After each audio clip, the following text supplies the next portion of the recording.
and thank you for having me this evening. This is quite a interesting subject to really be talking about, and it's something that affects all of us everywhere. So I actually, as she mentioned, the director of training for healthy relationships curriculum, which is a curriculum that's in 31 states, mainly in schools across the country, where we're trying to help individuals with all kinds of various needs learn how to stay safe as they progress into becoming an adult.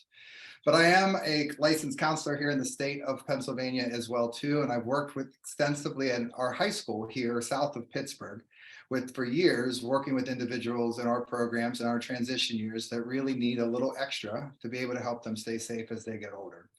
But I also want to share that my sister has autism. She's a year and a half younger than me, and so she's 42. And when we graduated in the mid-90s, there really weren't programs in the school system that really helped to be able to teach these particular skills that would help individuals stay safe as they were getting older. And then back then, when you turned 18, you kind of graduated, and that was the end of that. She actually went off to Hiram G. Andrews, which is a technical school out in Johnstown, where she lasted about a semester and a half before she was kicked out because of her hygiene in the dorms. And then that started to do a whole spiral for us as a family to try to really figure out how to adapt quickly back there without many supports post-graduation for her to be able to maneuver, because she was her own guardian and independent as much as she possibly could be. So I don't know which I like better, being in this school working with all the kids. Then I primarily work with juniors, seniors, and those kids that are banking their diploma, or the journey that my sister's taken over the years. So that journey has been bumpy along a lot of that particular time for sure. But one of the interesting pieces, I think, is what she's doing now. So my sister is the proud mother of a 15-month-old baby. And Elliot, my nephew, was born back in October of 2021. And it's really something that has been something I've looked at over the years as Amy's come a long way. And I'm really proud of her. But she's had some struggles through that particular journey. One of those would be that she lives in Boise, Idaho, and I live in Pittsburgh, Pennsylvania, and my family lives in Daytona Beach, Florida. So she's pretty far away, and she's raising this kid as an adult, as a 42-year-old, far away from the supports that she was typically used to. And how did she meet the person that she ended up having this child with, who she lives with currently? Well, she lived in Clearwater, Florida, and was playing a video game, and she fell in love. And she moved to Boise, Idaho to be with him. And it's a good relationship. It's going well, and I'm real proud of her. And she's safe, and the baby's safe, and the situation is really unfolding. But these situations that we're here to talk about tonight really happen as our kids want to explore who they are and want to have relationships and intimacy to the best of whatever that ability happens to be. But this is really hard stuff for families to really tackle and talk about, because we sort of think that, well, if we bring it up, maybe they're going to start acting more on it. Or how can we always keep them safe as they're going out there to navigate the world around there? We're not always going to be able to have eyes on them. And I think the earlier that we can talk about this, the better it can be.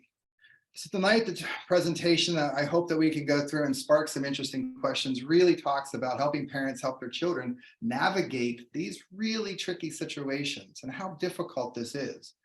And I started out here by saying that this is tough stuff. It really is. No lie there. I'm sure there's anxiety when we think about how to have these conversations. And I always work with our families here at our school to sit in that anxiety with them. Even with the individuals at our school in general education, I know many parents don't want to touch this topic. Think about when we were kids and teenagers and our families tried to have this conversation with us. That wasn't really easy for either side of that. And in most cases, we might be neurotypically developing. So we could be like, yeah, I got it. I understand. Yeah, stop talking about it. But for those that we work with here at our school and my sister, we have to talk about it, because these are the cracks that are slipping through. These are the things that maybe you and I picked up just by being around others and bumping into our mistakes and learning from our mistakes. And as much as I would want my sister and my students here at the high school to learn from their mistakes, that tends not to be the best way to educate those with various needs and all kinds of different ways that they have those. So tonight, We hope to explore some ways to really be able to talk about this and how you feel comfortable having this conversation that needs to be direct. And it needs to happen because we want to keep our individuals safe from others, but also to keep them safe from doing something that could cause them to get in trouble. And I'm talking real trouble. We've had situations here in the past where we have seen some of our students that maybe fidget with their hands down their pants. And once they turn to be a certain age and they're out in the mall or out someplace in public, it might appear that they're doing something that they may not be doing. But then a mother of a 13-year-old daughter happens to see that they may be, quote unquote, playing with themselves and talks to one of the managers at the store who potentially could call the police officer. And then next thing you know, that you're really having to try to explain to the whole court system and all of this, what your child was really doing. And that's one of the biggest challenges I have here at our school, is that when I work with families, I think that the school environment in so many cases does great work with kids. There's still a lot of room we have to go, but it is sort of a bubble. And that's what we see here at our school. And just like my sister and my family realized as we moved on and got older, is that the world just didn't really care that my sister had autism. I was pretty shocked. I thought for sure that she would have the opportunity to maybe get some more teachable moments that would occur. When she was asked to leave Hiram G. Andrews, which is a school almost entirely designed to help people like my sister, and then she was funded by the Office of Vocational Rehabilitation, OVR, I was like, what? They can't kick her out. Like, yeah, she struggles with hygiene, but they did. And so it really kind of gave me an opportunity as a kid myself going through college on what I wanted to do with my life to be able to try to help others as well too.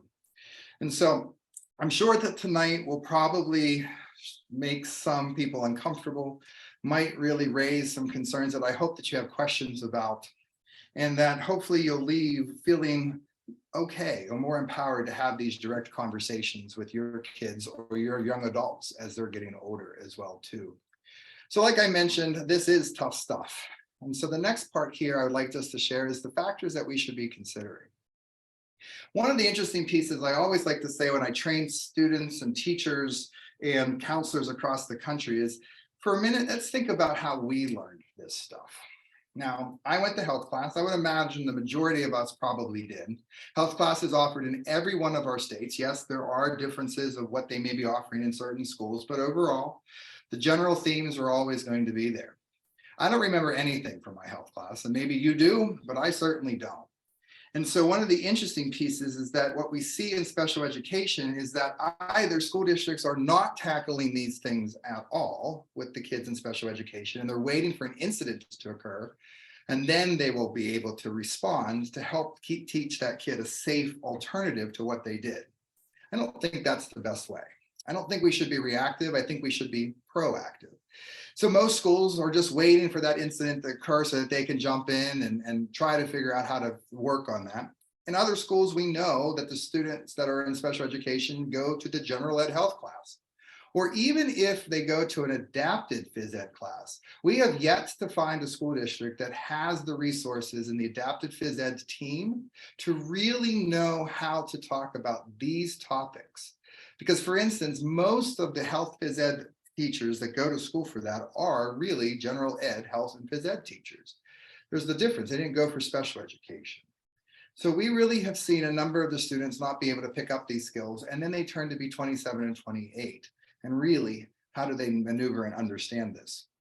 So I go back to the idea about how did you and I learn these things? So I remember a very specific, probably funny story. Back when I was in 7th grade, my friend Ben was talking about something around the lockers that was sexual in nature. I don't remember what it was, but all of my guy friends seem to know what it is. And I remember standing there back in 1991 thinking to myself, oh my, I don't know what this is. How do I not know what Ben's talking about? It sounds really cool, but I don't know what it is.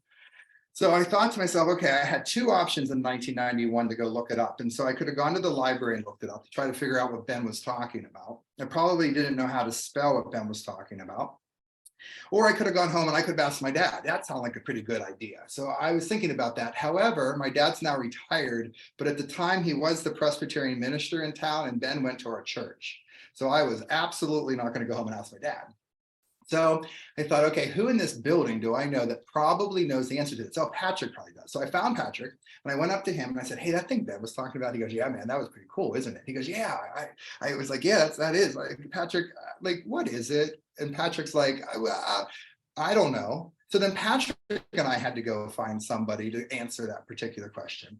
So I think a lot of times about my students here at our school, I'm sure they're curious. I'm sure they've heard things and seen things in movies and online, and maybe even from a traditionally or neurotypically developing sibling.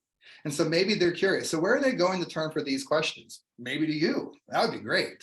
But I'm sure it could be sometimes shocking or take us off guard and exactly what it is that we should really be saying and adding to that. I don't know about how your kids transport in school or who their friends happen to be outside, but I can tell you here that some of our kids ride the general ed school bus with everybody else. And I know that some of our general ed kids don't set up my students here for the best success by telling them the matter of fact answers that they're looking for when they're asking questions. And there's another group. They could have asked some of their kids that shared the life skill class with them that they've seen, that they quote unquote have been friends with for many years. Does that individual really know the answer? So there's a big difference now between 1991 and 2023, and that is the internet. So I could have just Google searched what Ben was talking about now and been like, oh, that's what that is. So we also know that a number of our young adults and kids see things online, whether they are accidentally seeing these things online or they are actively searching these things out. And so I had a kid one time that I was telling how babies were made in one of my classes and all of those different pieces. And he said, Mr. Rob, that's you don't know what you're talking about. That is clearly not sex, because sex has to have two women involved, because all the porn I watch always has two women. The amount of misguided information that our students and young adults have is astonishing.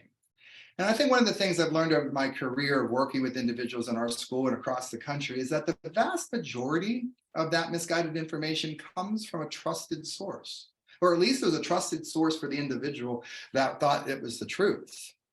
And so another really interesting story that I had here at our school is I had a girl, she was 18 years old, I think maybe 19 years old. And I was going through how babies were made, the same sort of stuff we're here to talk about tonight. And on the surface, this girl really presented well. You know, she had a developmental delay and disability, but for the most part, she was social. She was engaged. She was really about meeting new people. And when I told her how babies were made, she said to me something that still sticks with me to this day. She told me that I was wrong. And I thought to myself, in thinking about this particular person, I was like, no, you're joking with me. And she goes, no, you're wrong. My mom said the only way I could get pregnant is if I accepted a drink from a guy. And I'm like, what? And so it really took me back, because on the surface, I even thought to myself, no, like that isn't what she must really believe.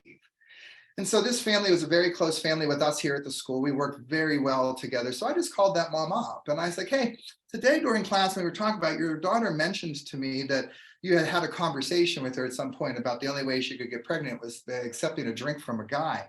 And the mom said, oh my gosh, does she still remember that? And I was like, clearly she does. So the story went that she was going off to some sort of summer camp, one of the summers previous to when I was having the conversation with her. And the mom was really apprehensive and anxious and nervous and just didn't know what to do, but was worried for those 7 days that her daughter was going to be out of her eyesight and not be able to be there to really intervene. But she thought that the counselors at the camp most likely would do a great job of separating the genders or making sure that this didn't happen. But she was slightly concerned that there could be some hanky-panky, as I remember her saying it, of somebody putting something into her daughter's drink. Now, I'll just be honest, I did think to myself briefly about like, well, I would be more concerned if you thought that that was an option that could happen at the camp. But regardless, I said to her, well, she thinks this is true. And so the mother said to me, I got it. I will clear it up tonight. And so the next morning I come into school and I have a voicemail sitting on my phone in my office, and it's the mom, and she's relatively panicked. And she goes, we spent all night and she doesn't believe me. What am I going to do? And I said, oh, well, we'll try to tackle this together. So we worked on some family sessions, and the mom and the daughter came, and I supported the mom in really trying to make this be more accurate, right, and safe. And the daughter finally got it. And I think one of the best parts about my job is one of my students really grasps this concept. It is one of the neatest things you can see. You can see almost that light bulb clicks on. It's really cool. And I knew that her daughter had got that information and from this point forward would be safe.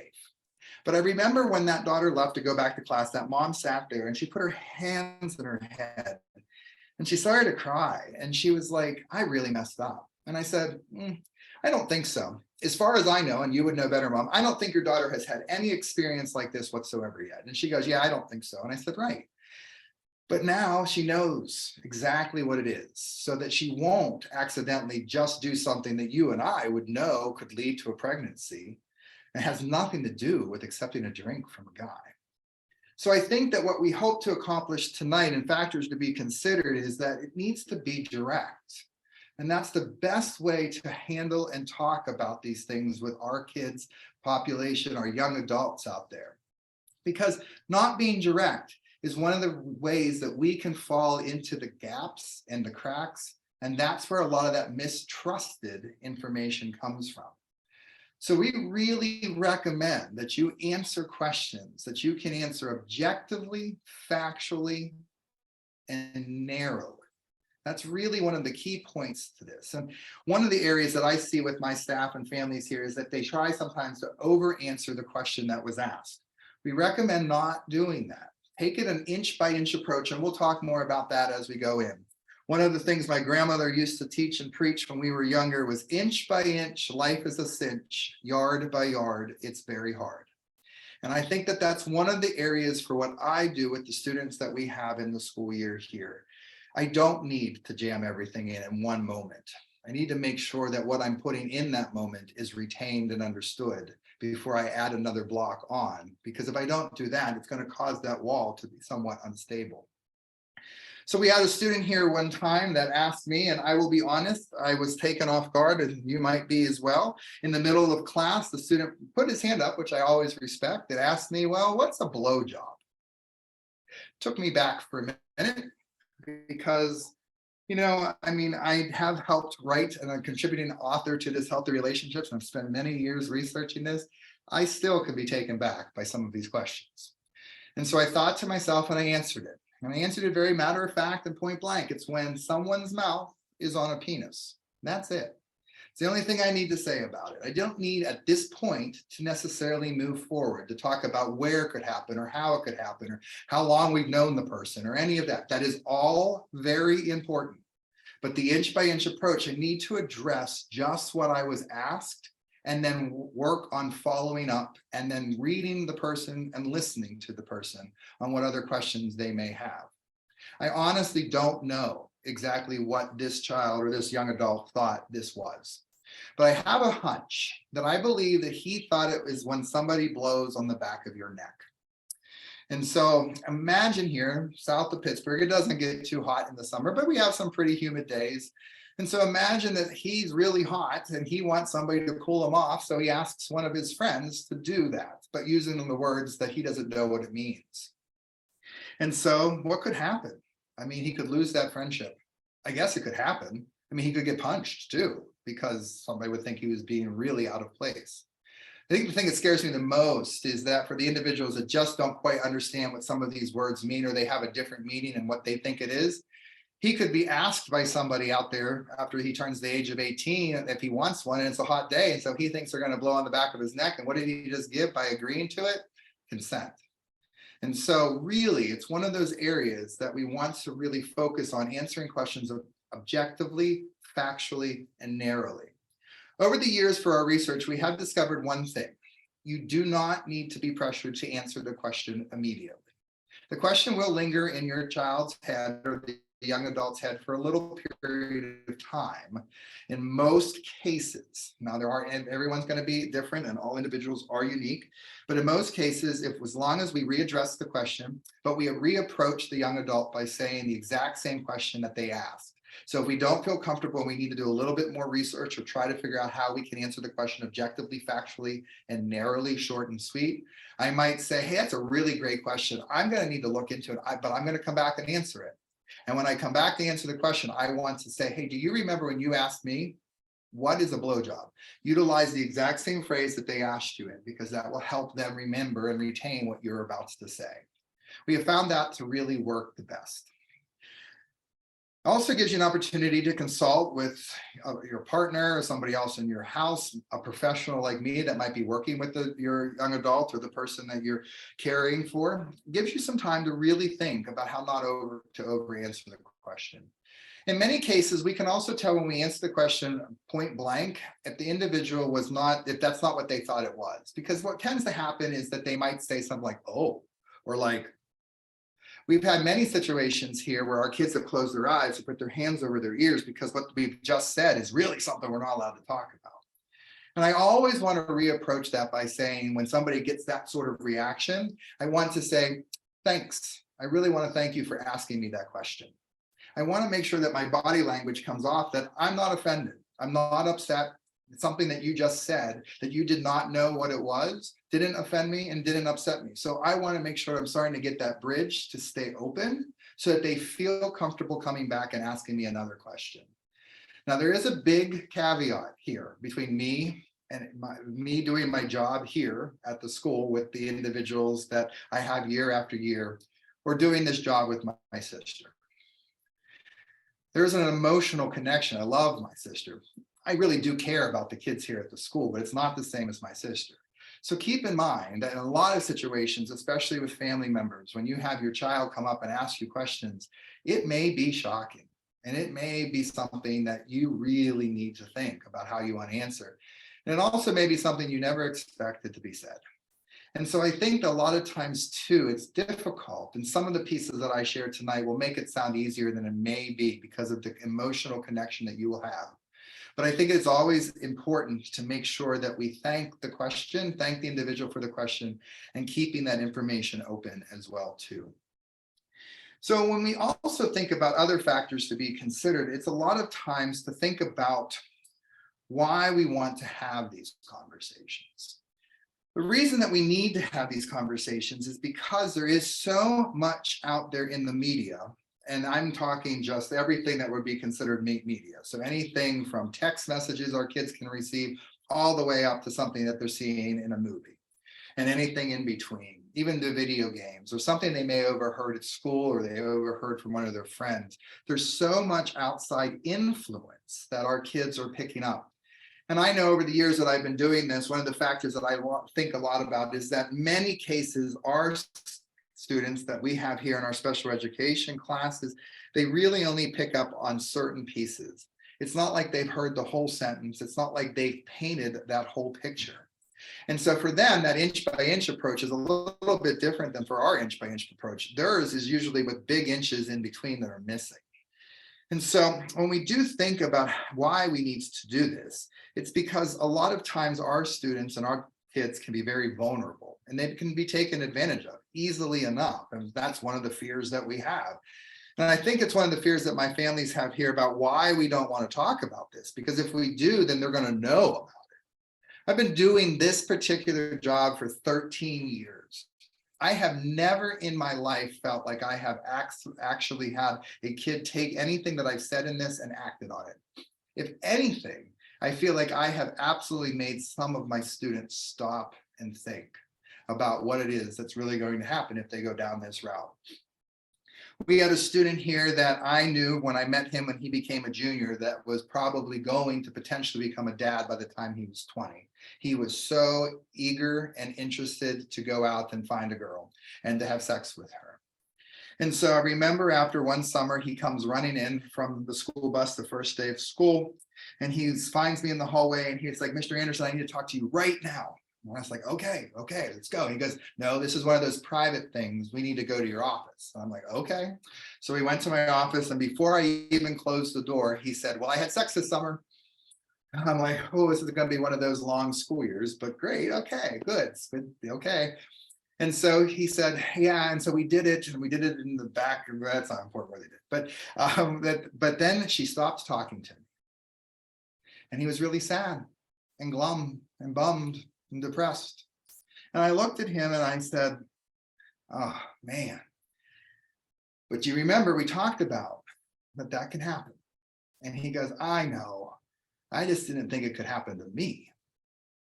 And before I was about to say what I didn't know really what I was going to say, but I was thinking to myself in my head, he looked at me, he goes, I keep seeing her come up on my Facebook and I don't really want to see her anymore, but I don't know how to block her. Can you help me with that? And so that took a twist that I wasn't really expecting. And so I was like, sure. So we opened up the Facebook, he logged in and we blocked her. And I also showed him, if you ever want to re-add her, here's how you would do it. You can always come back and ask me too, and we'll talk about it. And so he left and he put his book bag on and he's like, see ya. And he went off the class. And I remember thinking to myself, what if I didn't have that conversation with him? What if he didn't feel safe coming to talk to me about it? He would have gone and done that activity. There's no doubt in my mind he would have done that. So he would have had that happen that summer. And there's probably no doubt in my mind that the person he did it with would probably stop talking to him, just like the situation unfolded.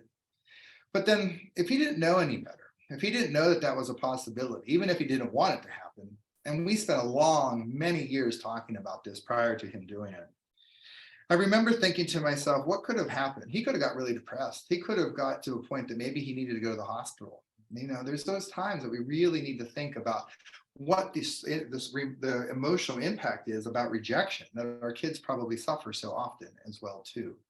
So when we're thinking about being direct with our kids, it's not so much that they just get that knowledge, but when they have to act on that knowledge, or if they act on that knowledge, it's really something for them to know that there are situations that could happen that could be rejecting them as well too.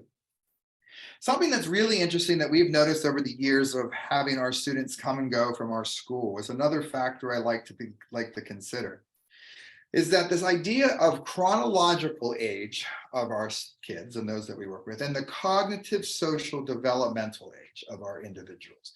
There's many times that the students that we have here are cognitively, developmentally slightly younger than their chronological or birth age happens to be. My sister's another good example, just to use her. She's 42 years old. As I mentioned, Amy's always been about 9 years delayed. So she's operating right now like she's 33 or 34. Amy's a pretty good mom. It's really exciting to see all the pictures she posts on Facebook and Instagram, but they're also kind of fun because we live so far away. But she's a really good mom. I mean, she has some issues that we work with through when she calls us 17 times a day, but that's okay. She is 2,500 miles away. But the other situation is that if Amy had Elliot when she was 30 years old, she would have been operating like she was 20 or 21. And that would have been really tough, not just for Amy, but for Elliot and for us. So I thought when she told us she was pregnant, she was 40. I was less concerned about that she had autism. I was more concerned about her actual chronological age having a child at that age for her first. But she's doing fine. Everybody's okay as well. So I bring up the chronological cognitive age differences. Something that we see here constantly in our high school is that we have a number of students that I have right now, I can think of them right this second, that are in my senior class, and those that have banked their diploma that are in what we call grade 13-1 and 13-2. And so I know of kids right now that have zero interest in anything we're here to talk about tonight. They don't want to date. They have zero interest. Girls still have cooties. Boys are gross, whatever you want to say. All of that is legitimate and it's true. Quite frankly, they may never be interested in dating at all. And that's also very true. Just because some people want to, other people don't, and that should be a decision that they get to make. But one of the pieces that we've done, because we have this curriculum and we're always constantly trying to evolve it and update it and make sure that it's relevant and it's research-based, is that we have a group of individuals from Duquesne University in our grad program that, for the best part that we possibly can, try to reach out to the families post-graduation to see how well what we've done in class has really helped them become safe adults as they've gotten older. What we've discovered in all of this is that there is an incredible increase in interest in romantic, intimate relationships between the ages of 25 and 31, chronological their birth age. And so we really dove into this over the last several years, because these are the individuals that they're coming back, the grad students at Duquesne University are giving me this updates of the students, and I'm like, Really? They're dating? They've never showed any interest in that when I had them. And so what we discovered is that most likely the chronological age, now between the ages of 25 and 31, their cognitive developmental age has increased to maybe 16, 17, 18, 19, when traditional neurotypically developing people tend to go out and date. And so we think that that's one of the reasons, that's at least our hypothesis that we're working with currently, to be able to really see exactly why there seems to be a stronger interest. Again, my sister is one of those individuals. She didn't even have a care in the world about a boy until she was 31. And so that is why we again think that it is important to have this conversation earlier on.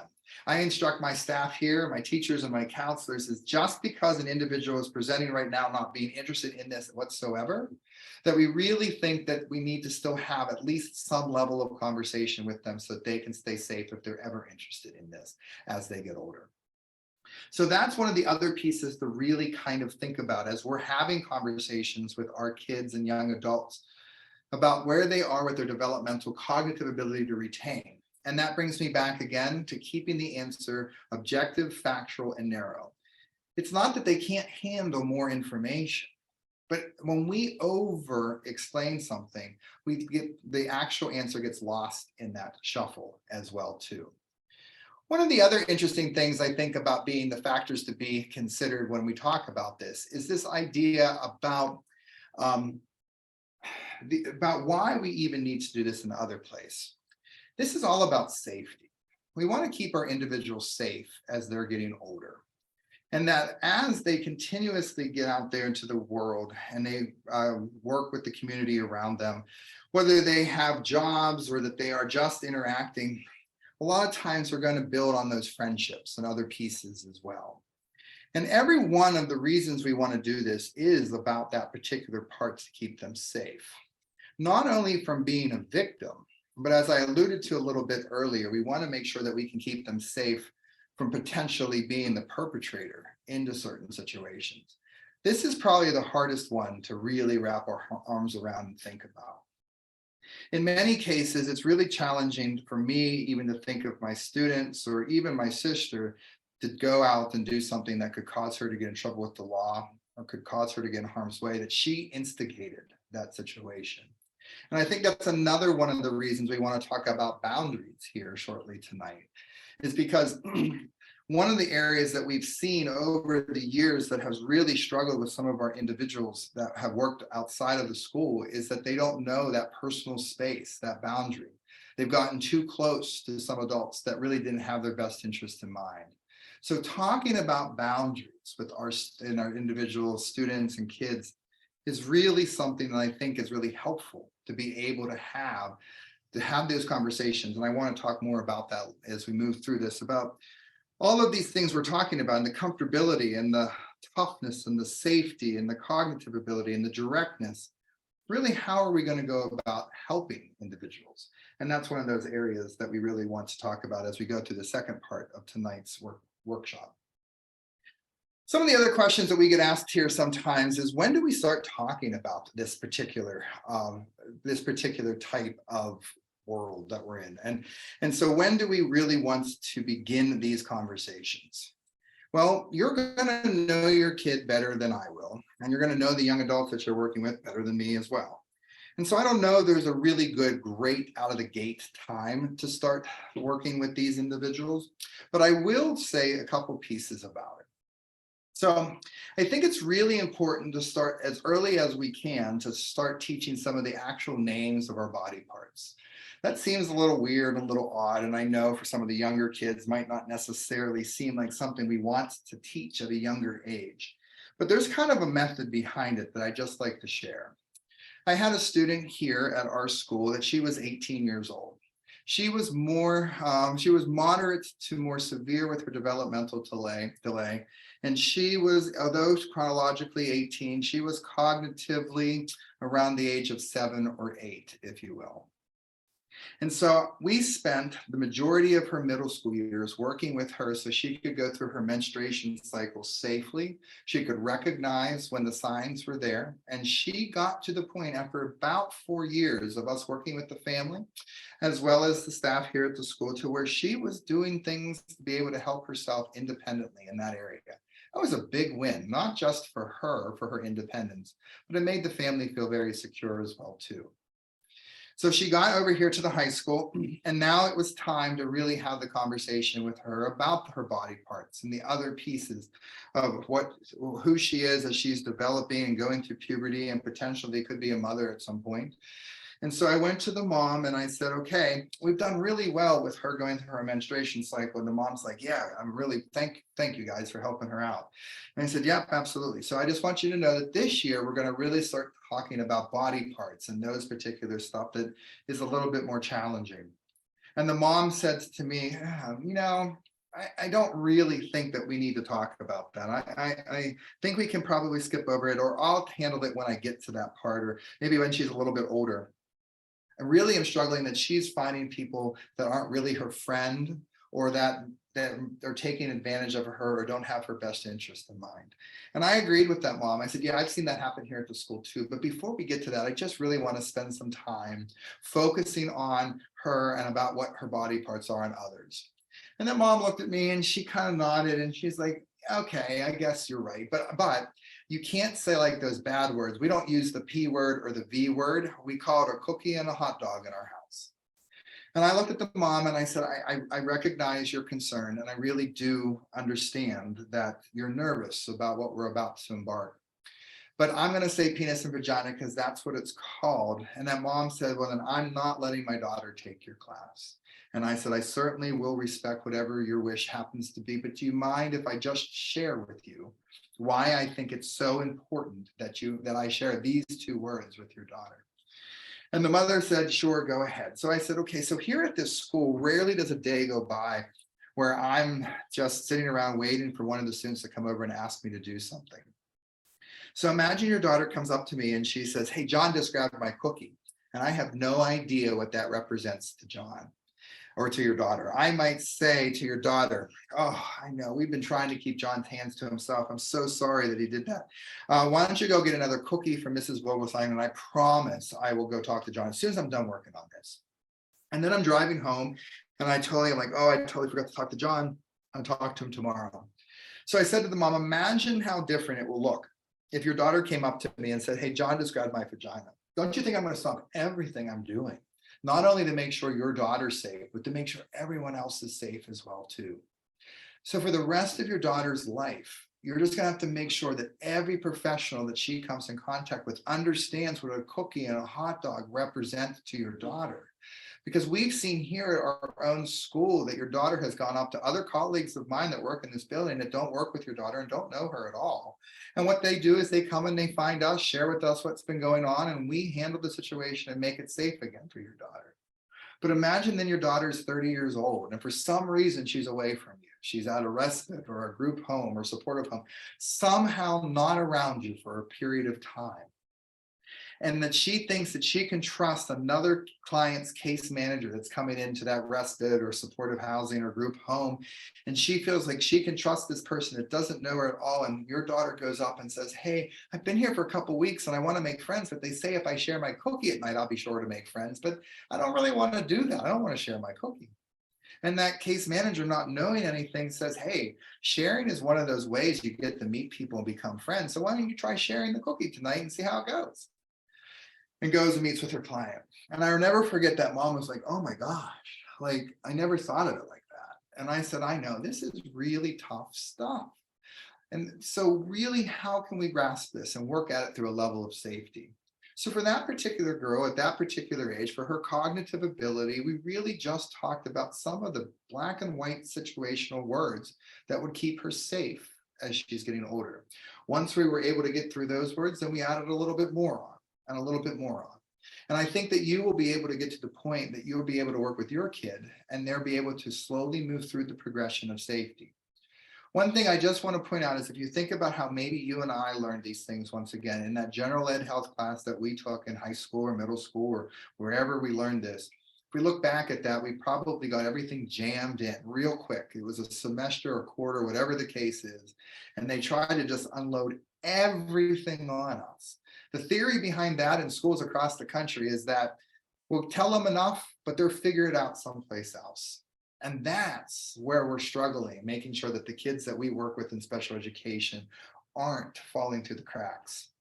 So that leads me to something I like to share with my staff here constantly, and I share this with my parents as well too, is that we spend so much time with that building blocks, putting the walls, blocks on top of one another. Some of the things I talked about, the excitement that I feel when I see one of my students get this theme or concept.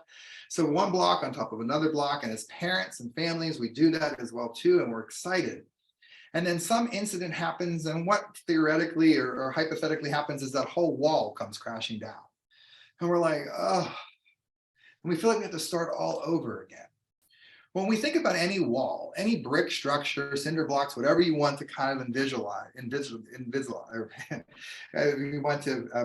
here, what is one of those pieces that has to be part of that wall? It needs to be the mortar that holds those bricks together. And so the purpose of what I think that they put this workshop together for, and the themes tonight, is that these are the things that are slipping through the cracks that we may not be teaching properly in school, or that we're a little bit challenged on how best to be able to handle these concepts at home. And so I tell my staff here all the time that we are the gap fillers. If we spend some time filling the cracks, answering the questions objectively, factually, and narrowly, we'll have a better opportunity to strengthen that wall that we're putting so much effort in building the blocks on top of another. And that will allow that wall to have some stability. I'm not saying that that wall will never be challenged. I'm not saying that pieces of that wall won't ever fall down. But if we spend time filling the cracks by having these conversations with our kids, then there's a better chance that they will be able to strengthen that wall. So when it is challenged, it may not crumble before somebody can come there and be able to offer support, help, intervene to make it safer. But one of the best parts for families being more open for these discussions is that by you helping to fill those gaps in the brick, allows it to feel like a safe space for your kid to come and have these conversations with you, because you're the best judge and guidance for them. There are certain things here at the school, even as the counselor, that I cannot answer because it's not my place to do that. We instruct our staff here that when I mention about answering questions objectively, factually, and narrowly, we try to do that here to the best of our ability. We do not answer questions that are subjective. Those are questions that my response would start with saying something like, well, I think you should do this, or I would do this, or you should do this. Those we really want to give back to the families. That's where you come involved. Not that you don't need to be there for the ones that we answer objectively, factually, narrowly. But when somebody asks me what a blowjob is, I can answer that question because there's an objective, factual answer to it. But when somebody asks me here at the school, should they be on birth control? No idea. I mean, I might have an opinion about it, but it's not my place to have an answer for that. I've worked with a number of families over the years about how to work with their kids on it. But ultimately, that decision stems and comes from the family and how they want to have this conversation. And there's so many parts of this that I hope that you feel encouraged to be able to answer at home objectively, factually, and narrowly, because you have the ability to fill in those pieces that are more subjective than the professionals can. So we partner a lot with our families here at our school. This is not something that we do in a vacuum or a bubble. I need family support. The more help and the more involvement that we can do together, the better success rate I feel like their kid will be as they go out to the world. And I am feeling more confident they will be safe as they go out. It's the biggest reason I do this, is because I want my students here to be safe. And this is why I think it's important to have these particular conversations as well here tonight. So again, just to kind of recap a little bit about the factors to be considered. Answering questions you can answer objectively, factually, narrowly, short and sweet. Consider this inch by inch approach. What I mean by that is really just answering that question, making sure there's time to digest that answer before moving on to the other one. The example there is the girl that we spent almost 4 years about making sure that she could safely go through her menstruation cycle. Of course, that she was going through a lot of other things growing up, going through puberty, getting older, but her cognitive ability prevented us from going and skipping through different things. We wanted to make sure that she was safe before we moved on to the next piece as well too. Being direct, that sometimes is going to be difficult, but we found that to be the biggest success, to being able to have our individuals understand what it is. The other factor is the amount of misguided information that our individuals have. That part is just huge. There's a big difference from when we set out starting to write this curriculum back in 2011. Big difference between 2023, and that big difference isn't the internet, it's not Facebook, it's not any of that stuff, it's not movies, that all was around in 2011. The biggest difference between 2011 and 2023 with all of my students is that back in 2011, some of them had cell phones. Every one of my kids has some ability to go online. And as much as we try our best to protect, and we certainly should, there are gaps out there that they will be able to see and things pop up.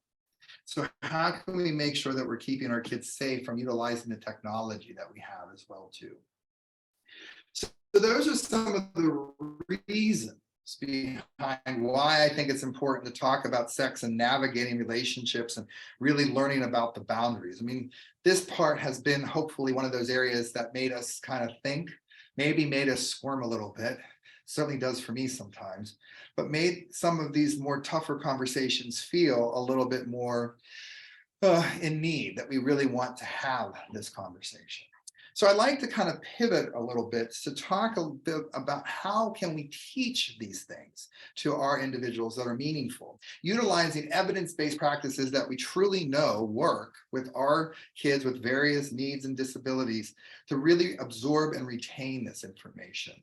And so what we see and what we've used in this product that we've distributed everywhere is we really lean on visuals, videos, role plays, and demonstrations. And lastly, family involvement. So that's why we're here tonight. Those are evidence-based practices that are absolutely well established to work with the individuals that we are here talking about. Those that really struggled learning through the mainstream way that maybe I did as I was growing up.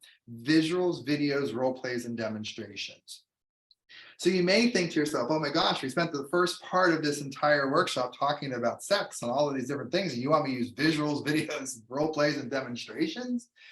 Not quite, but I do want you to use them on certain other things. So I like to take a kind of really hard left for a second and put the idea of relationships on hold, or any of the things we just talked about, and just talk for a moment about meaningful friendships.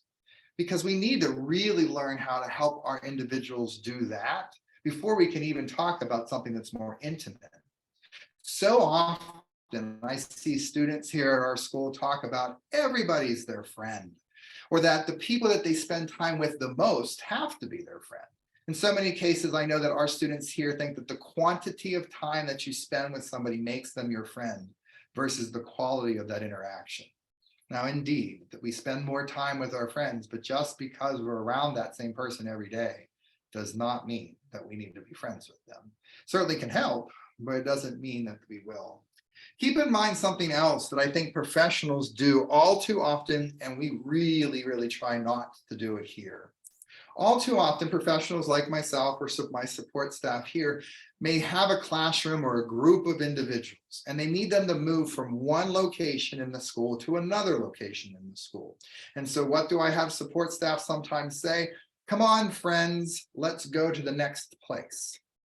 Just because our kids are in that same life skills class for maybe years on end, and they've traveled through the grades together, does not mean that they have to be friends. So we, in the professional environment, sometimes interchange words that our kids take verbatim. And so when we think about friendships, there are many professionals out there that can help or slightly derail what it means to have a true friendship if we just easily say that word to anyone that we're around often. So when we think about teaching these ideas about visuals, I want to spend a little bit of time about how we have found to do a pretty decent job about friendships here. And these really aren't very difficult. And at the end of this, the things that I will show from this point forward, I have on an ability for you to download and utilize in your own house and pieces like that. But the first part I want to kind of talk about is visuals. And so those visuals here that we want to talk about when it comes to friendships really start on one area. And that one first area is just going to be what we call a traffic light. And I bet you're going to imagine what it's going to look like when it comes up here on the screen and I start sharing once again. But it really is just a traffic light. And we purposely chose this as what we think would be our best approach to starting some meaningful conversations with our kids about things that are safe, things that we don't know, and things that we should probably steer clear of or tell a trusted adult about. It is a traffic light for one main reason, is that we are pretty confident that the vast majority of the individuals that we work with understand the concept of what a traffic light represents. Meaning green is go or safe, yellow is slow or caution, red is stop, unsafe, somebody we don't know, something that could harm us. Keeping it to this is what we really build the foundation of almost everything else I'm going to talk about from this point forward. We know that most individuals know what this is. Again, I understand that it's not a blanketed visual that helps every single person. But if I were to design something that our students here at the school had never seen before, first thing I have to do is explain to them what I want this visual that I came up with to mean. But the most important part of that is that the individual student that I'm working with has to grasp my concept and has to get it. And we know that the clients that I work with here tend to struggle with abstract designs, abstract thinking. A lot of figurative language doesn't work well for our students and kids. So we want to start with something that is a strong, true foundation. So green could be go, safe, or friend. Yellow could be slow, caution, acquaintance, somebody we don't really know. Red could be stop, bully, stranger, someone we shouldn't really talk to, we shouldn't trust. And so we start the foundation here, and that's why you'll see those blank spaces on the right. This traffic light can be used for multiple different things to help be able to teach what it means to be safe, slow down, or stop. And so you can fill in whatever you would like that green, yellow, and red to represent on the other side. So how can we use this to start teaching meaningful relationships on who real friends are and who might be acquaintances? So one of the ways that we recommend doing that, and this is just a very simple form that you can fill out, and a piece of paper will work just as well too. But I do want to bring back up on the screen something that we just call people I encounter form. And again, this is something you simply can make. This is nothing really high tech or anything. It's just something to have on hand. It's the people I encounter form. You'll notice on here, I have filled out some examples of people that our students and your kids could encounter. So neighbor, teacher, store worker, sibling. The list can go on and on. There isn't one great list. There's not one master list. This is something that you would work with your kid on about the people that they're encountering. And then what's their proper name? In some cases, they encounter these people, but they may not even know what their name is. That sometimes alludes to a little bit if the person's a friend or not. And then color one is based on when we first make this list with our clients or our students or our kids. We ask them, well, what color are they? In many cases here, everybody's a green. Everybody is a friend. Everybody that's kind to me is a friend. Everybody that smiles at me is a friend. Everybody I see all the time is a friend. Kind of get that idea. And then as we shift through and we teach the differences between friends and acquaintances and people we know well and people who are safe and people we don't know well, we then we go back to this and we ask, well, what color are they now?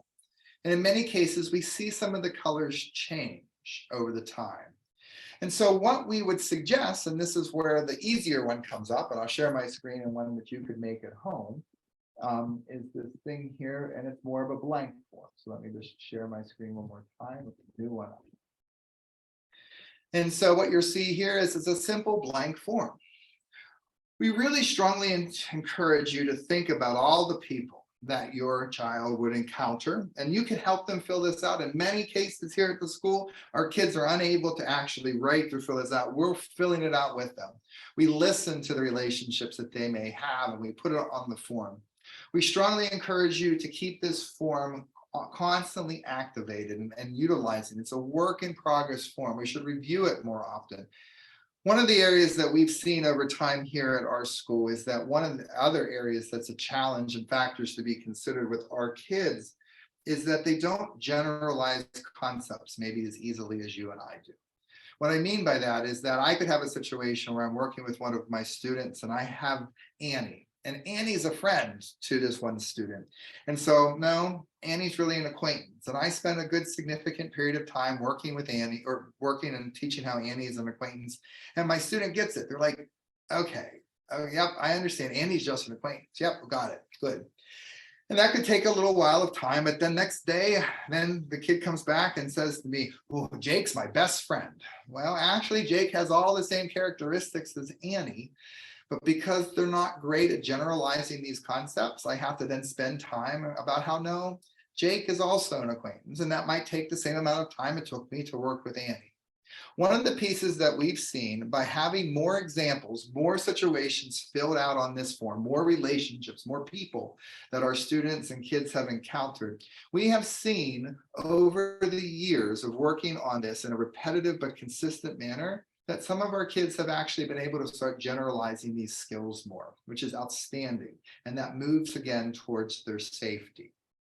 We would highly recommend that anytime somebody new comes into your kid's life, that we encourage the kid to make the necessary moves to add them to the list.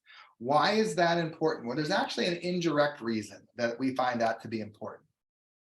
Having our student or client or kid tell us they met somebody and they want to add them to that list is a good safeguard for our individual kid to feel comfortable telling a trusted adult when they meet somebody new. So we can kind of vet the situation as well too.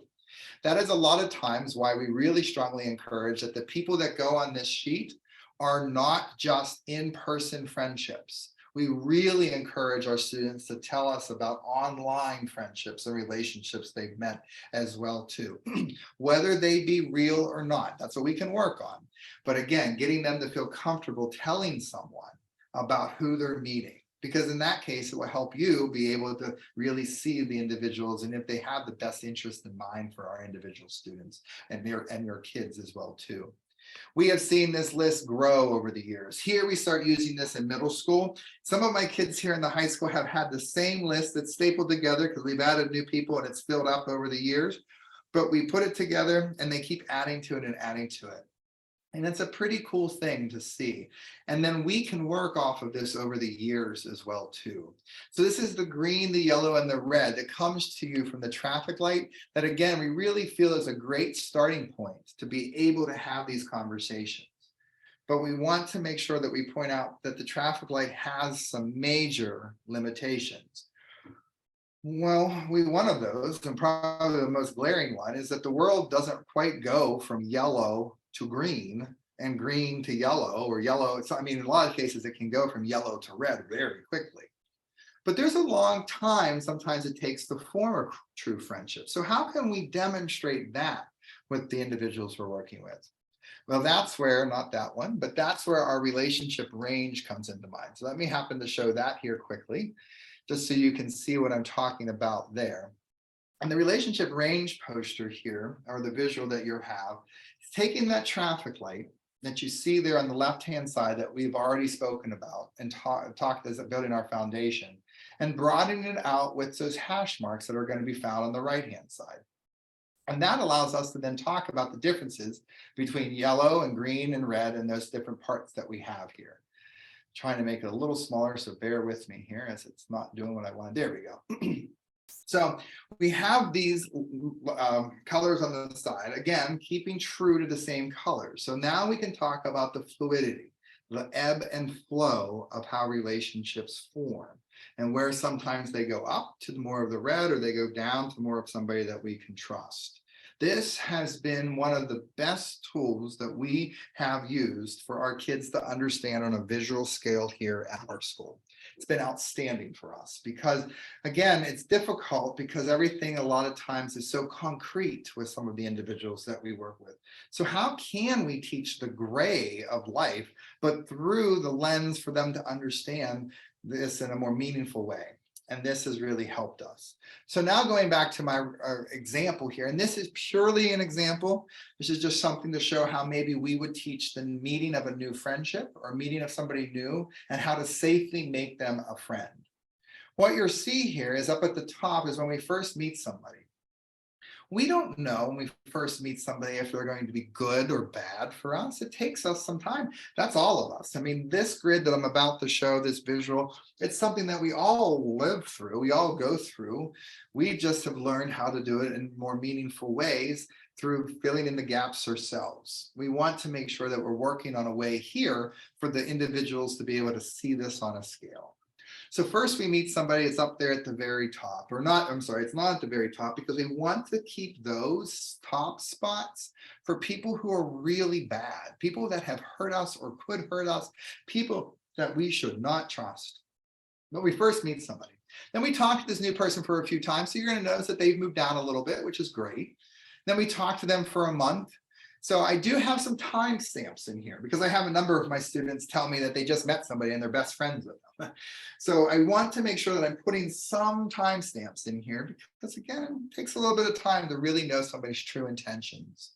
We do like many of the same things. They becoming a better friend. You're going to notice that that's between the yellow and the green of the main traffic light. And then after talking and getting to know them for several months, they becoming a best friend. So that's right across from the green, or they're becoming a close friend. That's right across from the green. And the idea here when it comes to best friend, notice that it's not the last one on there. Because if we put best friend at the very bottom, where would I put people that I date? I don't date all of my best friends, but I certainly could potentially date somebody that was also my best friend. I do want to point out again, as you have heard me mention, about the importance, I think, of really working with those that we work with to tell people when they meet someone new. So over there in the right-hand column, it says, family and my other friends know that I met this new person. And then family and my other friends have met and they like this new person. I want to be very cautious and very transparent. For some of the students that we work with, we can only do one skill at a time on a sheet. So I need to print out these multiple times and I need to add the skills onto different sheets. It all depends on the ability on retaining information and understanding from every individual I work with. And they tend to be different. But in this example, I hope that this kind of shows this idea about how friendships can form. In some cases here at our school, I need to use every one of these lines to represent something. And just because of the nature of the step process that my individual student needs to understand these particular pieces. We have had situations in the past, and I'm actually going to use the larger poster for a second, if you will bear with me as I stand up.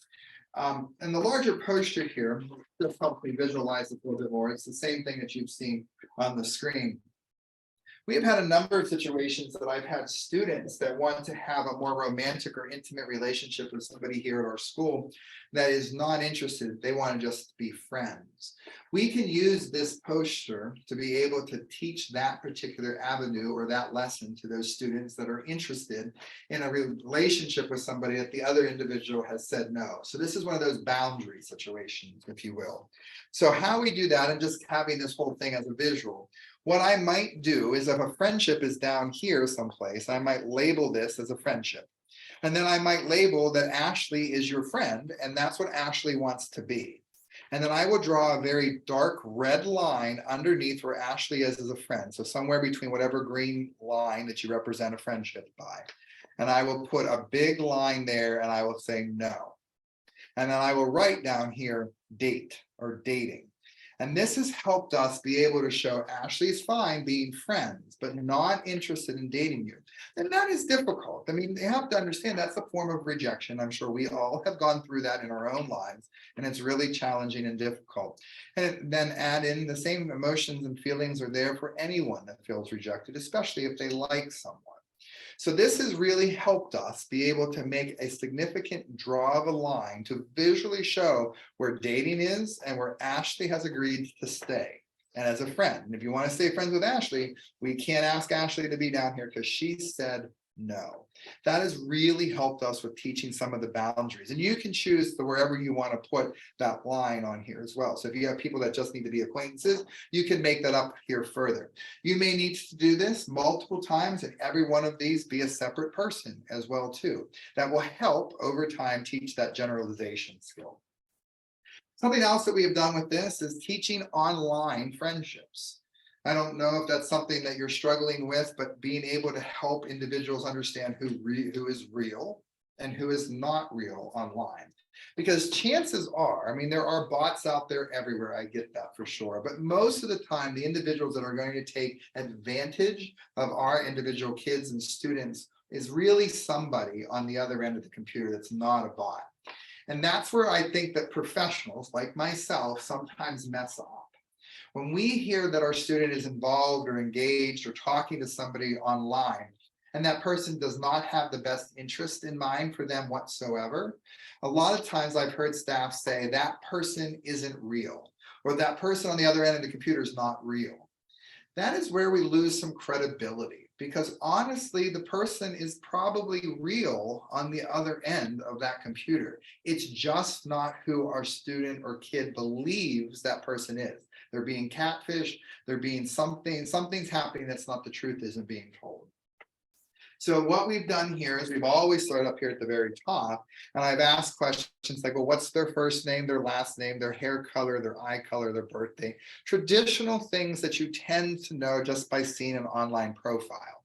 As my student answers the questions, I end up moving down, obviously trying to get closer down here to the green.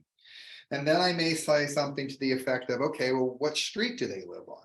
And the individual student says, I don't know. And so I move up. So anytime they don't know the answer, I move up. Anytime they do know the answer, I end up moving down, obviously trying to get down here.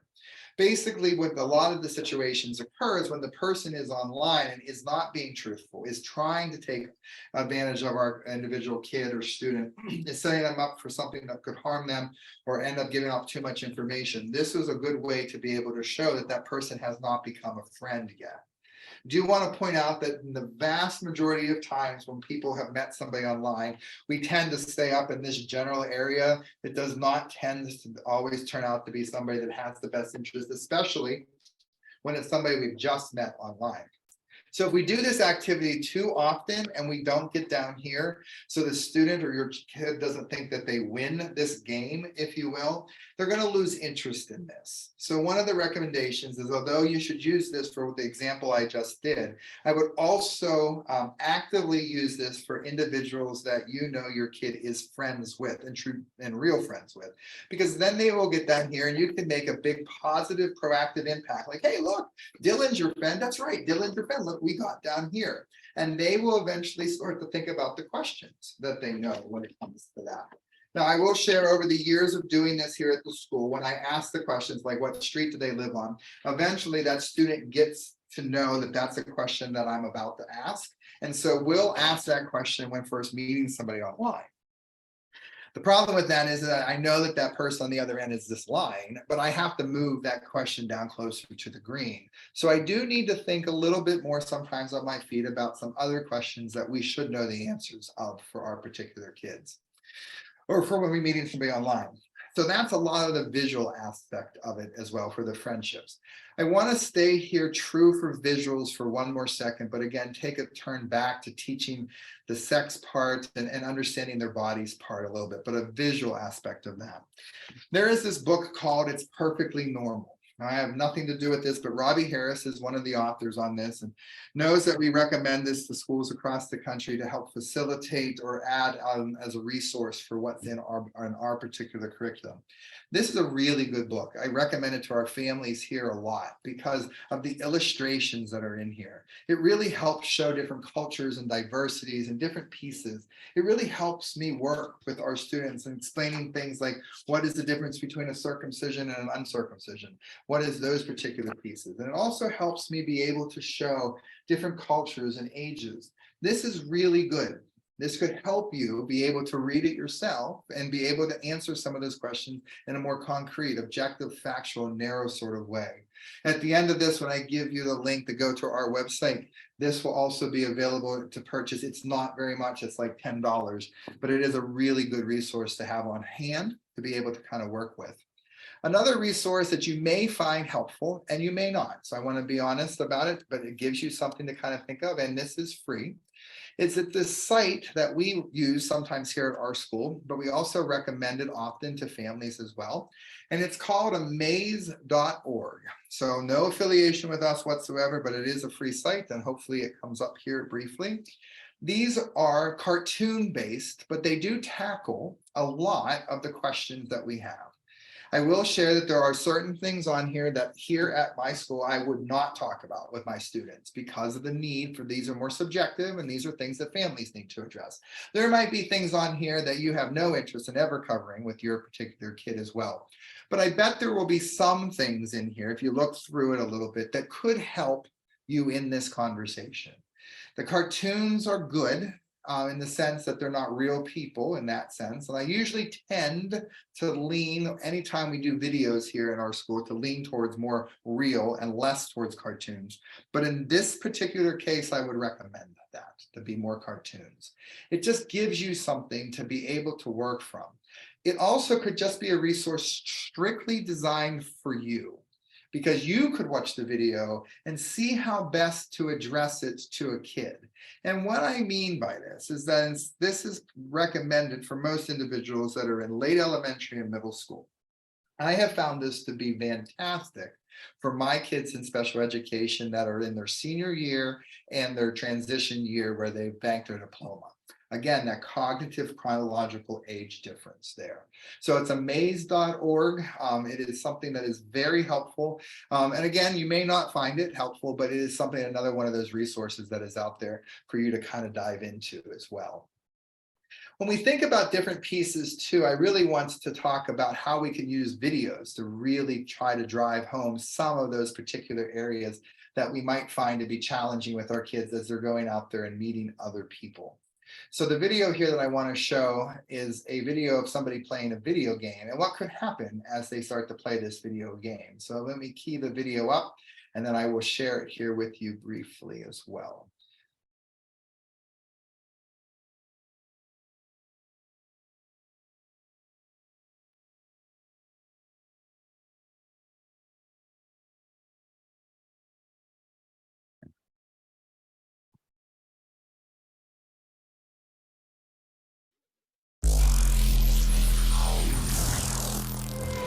Hey, so where do you live? Columbus. Cool. Are you home alone? Yeah. What's your address? 11233 Chesterfield Road. And what's your phone number? 614-555-1414. How long do you think you're going to be home alone? I don't know. Probably a long time. What's your last name? Wheeler. Hey, Wheeler, when's your birthday? March 4th, 2003. The player has left the game. Hello? You still there? Hello? So I'm sure that that has some feeling of emotion brought to it about sharing too much information online. And that happens all the time with those individuals that we work with. They sometimes just get caught up in the video game or whatever and think that they need to share that information. I do think it's really important to also kind of just take a minute here to talk about private talk and the oversharing that sometimes our kids and students do. As I've had the opportunity to train school districts across the country on the curriculum and this particular training that we're doing tonight, I really encourage schools to start thinking about some specific piece that we've uncovered over the years here. We do a really good job, and I think this is across the board through any public school education or private school education. Our kids go from kindergarten to 12th grade, and in some cases beyond that. And one thing that is constant is that there's a teacher. There's always someone around that we can trust to tell stuff to. And that is good for me as a job. Being the counselor here at the school, it's really important for me to ask your kids or my students private information. It's really how I can do my job to the best of my ability. Our teachers do a lot of that as well too. And in some cases, our kids lack that filter in some cases and just share. And our teachers and counselors are trusted individuals that, although sometimes it's a little shocking, we take that information and we can fine tune it to make it meaningful to help the kids stay safe as they're going through our school. But then something happens. They graduate. And the world doesn't have teachers and counselors in many aspects out there. But we've spent 12, 13, 14 years where our kids and our students always think there's going to be somebody I need to share my private information with. And so if they feel like the other person on the other end of the video game is an authoritative figure, or somebody that might just even be just older, I would ask my kids here at the school what their last name was, what's their birthday, where do they live, what's their mom's name. Those kids would tell me that without even blinking or batting an eye, because it's something that I do need to know to do the job effectively. But when we think about graduation, when we think about after that school bus stops coming and picking them up, what's the world looking like? So we really encourage our staff here, especially in those transition years, which start at the age of 14. We really try to encourage our staff that if it's a private thing that our kids sharing, step away, go someplace where it's private, making sure that they understand when they get to those transition years that this is something that you can tell me because I'm your counselor, but you wouldn't tell some other adult that looks like me. So we really want to understand that when we think things like we just saw in that video about somebody just blurting out information about how that they may quote unquote should know better, do they really? Because we ask for that information very easily here every single day of that kid's entire life. So that leads me to the next one, which looks to be a little bit more what we would hope our kid would be able to do when they were playing that same video game. So it's important in some cases to show the wrong version, but it's also important to reinforce that right version as well too. And so let me share my screen one more time here.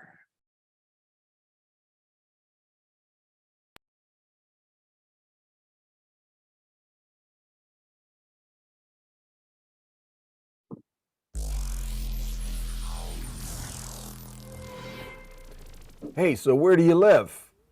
I'm from Ohio. Cool. Are you home alone? What? I'm not telling you that. Ah, sorry, man. Hey, where in Ohio do you live? Like what town or city? Hey, I'm not telling you this stuff. Let's just play the game, okay? Okay, sure. Sorry. But hey, what if we get disconnected? What's your phone number? Stop. I'm not telling you any of my personal information. I'm done playing with you, and I'm going to report you to the people that run this game. Hey, Mom. There's a guy on this game trying to get me to tell him all sorts of personal stuff about me. Can you come help me? So that's obviously what we would like the situation to look like more often when we have individuals that are sharing that information. If you notice in there seemed to be a little piece that we purposely wrote in that particular skit. What if we get disconnected? That could be a reason to be, oh yeah, that's right. I don't want to lose where I am at in this game. Yeah, I'll tell you who I am. So videos are good, but we also think one of the other areas that are truly impactful for those individuals that we are working with is not just the video pieces of it, but also the role plays. So we would really encourage you to work with your kid in a moment like that. Like if somebody asks you this, what will you say? And who are those people? Exactly how to build those boundaries as well too. Another thing to do in that idea when it comes to role plays or demonstrations is we very often know that our kids struggle sometimes with personal space. And we try to teach them at arm's length to be able to stay far enough away, because the closer we get to strangers, the more opportunity there are to be able to harm or hurt or do something that may cause there to be some sort of situation that occurs. And so one of the areas that we work with here is that I have something simple that I carry in my pocket. And what's in my hand right now is just one of those simple Taylor tape measures. Because this is something that I can work on with a kid to know what it means to be 2 feet away. And so I can hand them the back part, I can hold on to this part, and I have just a red line right here. And so I've had many situations where I've asked the kid to pull as hard as they can. It becomes kind of a tug of war. But I'm having the full conversation with them over a period of time where they're 2 feet from me. You can choose whatever you'd like this to be. I personally think 3 feet is kind of far. So I think our 2 feet is our good spot. We've used this so often here, and our kids really do appreciate it, and they've learned that all I sometimes have to do is go to pull it slightly out of my pocket, and I have kids who will take that big step back. Sometimes I have kids that are too far away, so I'll hand it or throw it over to them, and I'll ask them to come a little bit closer because that's a more meaningful conversation as well too. We can't have a world that's surrounded by bubbles or circles on floors or everyone going around walking like zombies. We need to think about role plays, demonstrations, and visuals that we can maybe use in real time to be able to teach what those happen to look like, and those safe boundaries that are important for our individual kids and students to have as well too. It's really important to talk about what private and public places are as well. When we think about some of the boundaries that sometimes our kids can maybe violate or maybe get in trouble when they don't even know what they're doing, is the difference between restrooms and bathrooms. I mean, we sometimes interchange those words like they don't mean anything. But if a private place is a restroom or a bathroom that you're by yourself in, there's a lot of restrooms in the world and public that I go to that are public places, but I'm the only one in. So making sure that we're really understanding those differences between public and private as well too. Reiterating this over and over again is some cases what we need to do. It's a repetition. And what I mean by that is, yes, it's probably going to be you having to say it over and over again. And I'm sure that you're well aware that that has happened many times in the past and will always probably happen in the future. Something also to try our best at is to be consistent with that repetition. That's why working off of that same sheet that we have, adding the individual kids' names or friends' names or acquaintances' names on it. It's a consistent sheet that becomes something that our students here really have adapted to, really enjoying filling out. When they come back from a weekend or they were at grandma's house and they met a new friend, they come running in here and they want to add it to their sheet.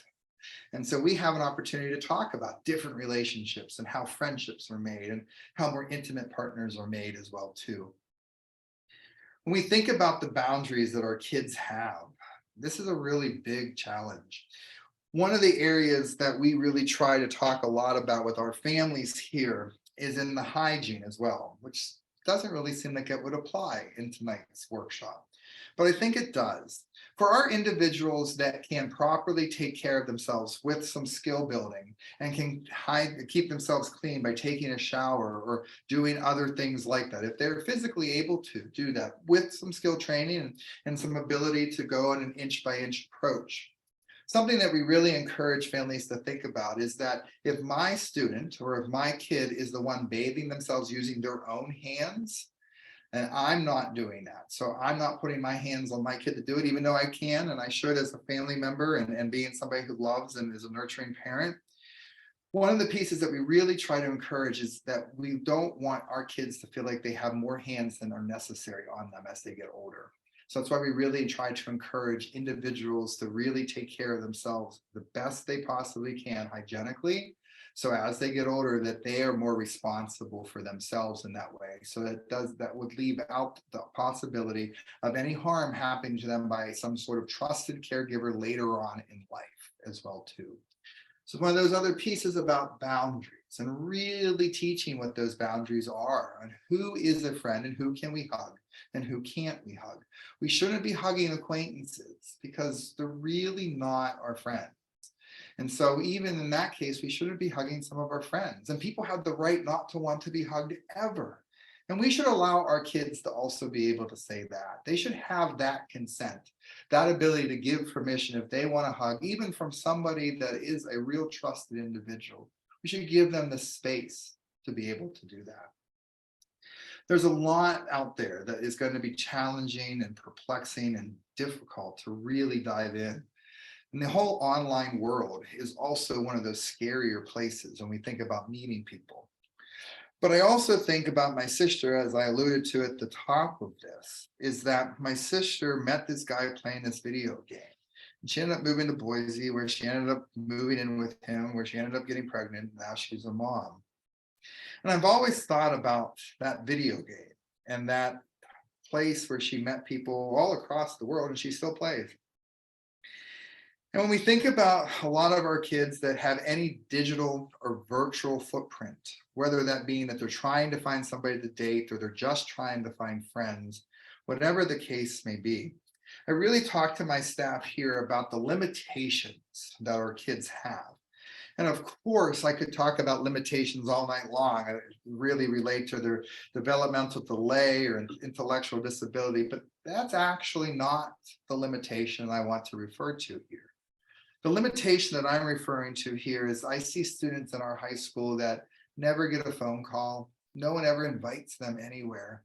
They may not necessarily have the means to transportation. We just had last weekend our school dance for February. And I think a lot of times about my kids in special education that no one really asked them to go to a dance, but they were surrounded by an entire week of everything leading up to that dance. Imagine what they were absorbing and they were looking at and they were feeling and seeing. It's kind of a rite of passage, right? In middle school and high school to have boyfriends and girlfriends, and our kids just pick up on that stuff. And I think that's why it's really important to have these conversations. So when we think about social media or any virtual or digital platform that's out there, something to really keep in mind is that in many cases, some of our kids are so limited that they don't have the same experiences, the same social experiences as many of their traditionally developing, neurotypically developing kids that they see in school, or in some cases, maybe even their siblings, like my relationship with my sister. And because of that, we have seen an increase in demand for our individuals in special education to truly dive in to this virtual digital world. It gives them an opportunity to escape the walls of their house, to be able to be socializing, to be able to be a teenager or a young adult. My sister, for instance, and I don't know what game she's really good at. I'm not a video gamer, so I would be awful playing her. But my sister is really, really, really good at the video game where she met Mike. And she gets to play that video game and gets lost in it because she's great at it. And the people that she's playing with really think she's great at it. She has all of these followers because she's good at this. And no one knows she has autism.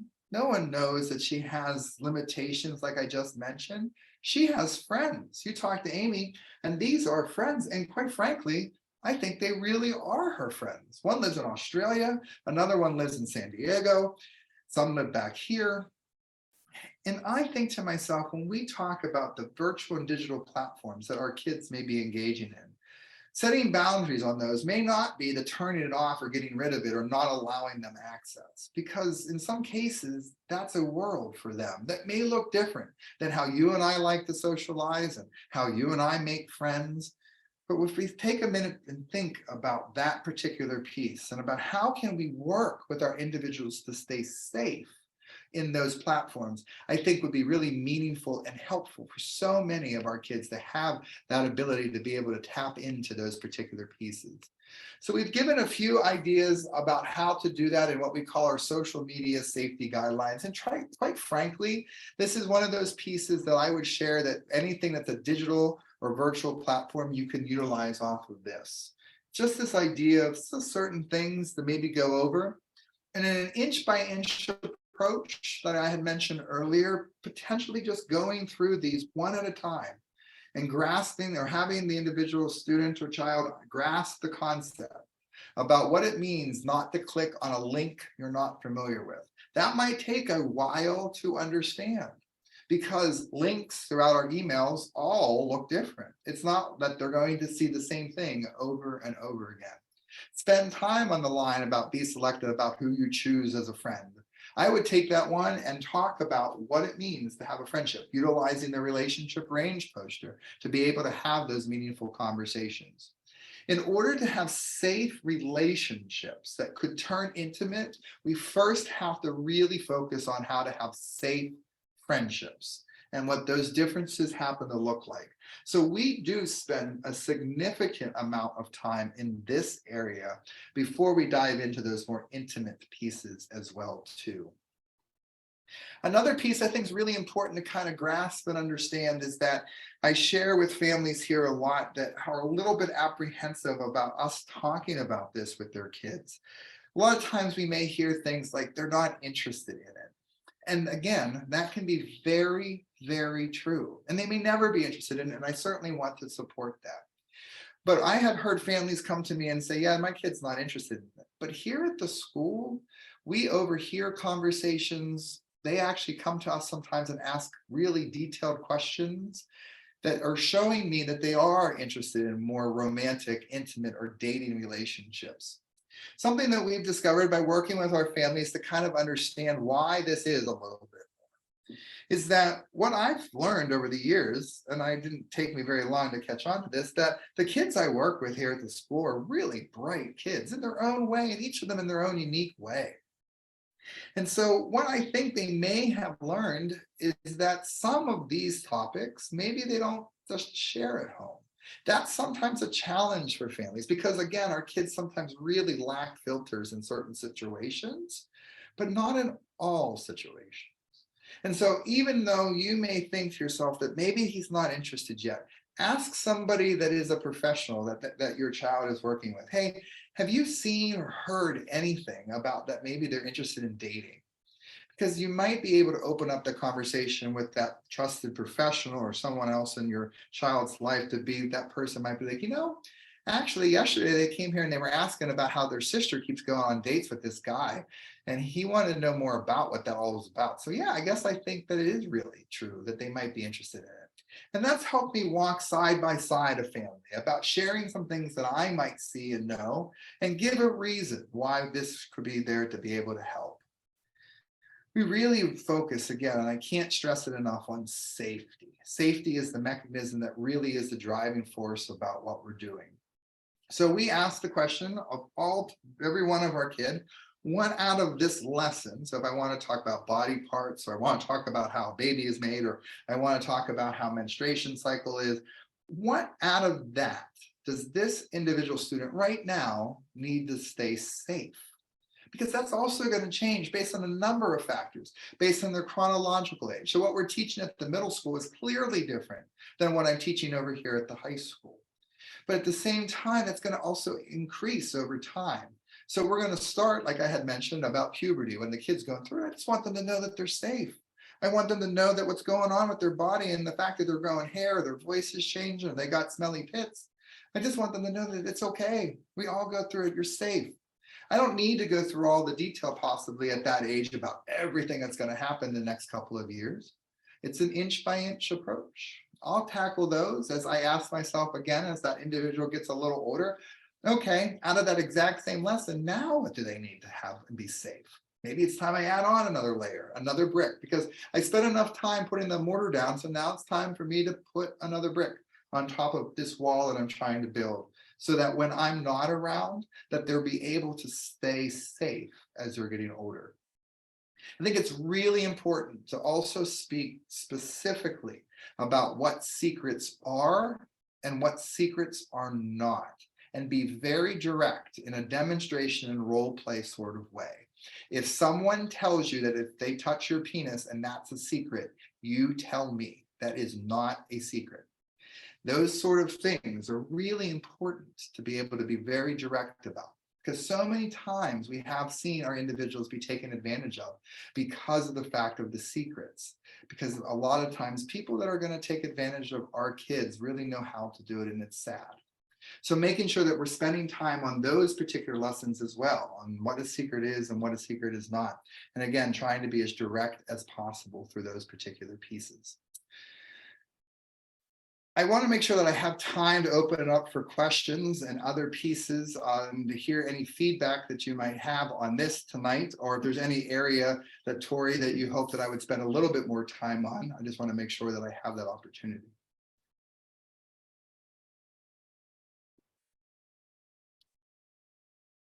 Let me unmute myself here. So I really enjoyed, but anybody else, if you guys have any sort of questions or anything like that, you can either put them in the chat if you're